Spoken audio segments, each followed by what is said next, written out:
नमाज जनाज़ा में सलाम फेरते वक़्त हाथ कब छोड़ने चाहिए?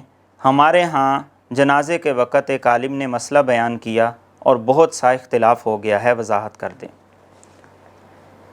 सबसे पहले ये बात ज़हन में रखें कि जनाज़ा ये वो मौका होता है कि जिस मौके पर कोशिश करें कि इख्तिलाफ़ से गुरेज़ करें, कोई ऐसी बात ना करें, कोई ऐसा मसला ना बयान करें जिससे इख्तिलाफ़ पैदा हो।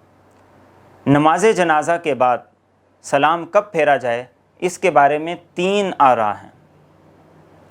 एक राय ये है कि जब नमाज जनाज़ा की चौथी तकबीर कह दी गई उसके बाद दोनों हाथ छोड़ दिए जाएं, फिर अस्सलामु अलैकुम व रहमतुल्लाह कह दिया जाए। दूसरी राय ये है कि चौथी तकबीर के बाद जब अस्सलामु अलैकुम कह दिया है, दोनों तरफ अस्सलामु अलैकुम कहने के बाद फिर दोनों हाथ छोड़ दिए जाएं।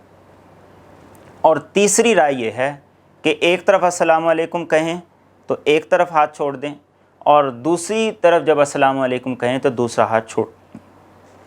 ये तीनों राय हैं जिन पर अमल हो सकता है।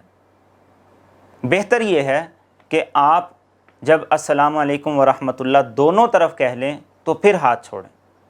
लेकिन अगर कोई आदमी दूसरा अमल करता है तो ऐसे मौके पर हमें ऐसे छोटे छोटे मसाइल को लेकर उलझना नहीं चाहिए, इख्तिलाफ़ नहीं करना चाहिए।